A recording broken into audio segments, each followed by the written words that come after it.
Здравствуйте, уважаемые телезрители. Мы вновь встречаемся с вами, и я отвечу на те вопросы, которые поступили от вас. Здравствуйте. Моему псу немецкой овчарке 7 лет. С недавних пор стал кашлять после долгого нахождения на холодном воздухе. Кашель не очень частый, но интенсивный. А со вчерашнего дня еще и усилился. Дома ему жарко, и он часто просится на улицу.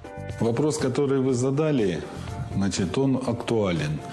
Его актуальность в том, что ваша собака содержится, как я понял из вашего вопроса, на улице. Значит, простуда для него не характерна, он не может простыть. И очень часто мы путаем простудное заболевание с заболеванием сердечно-сосудистой системы.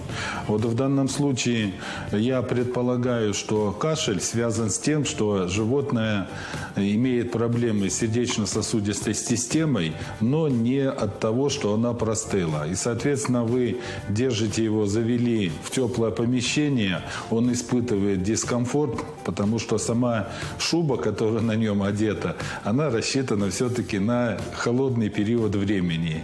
И в теплом помещении ему жарко. Вам нужно с собакой обратиться к ветеринарным специалистам, чтобы они его послушали, померили температуру, ну и сделали те необходимые исследования, которые в этом случае будут нужны.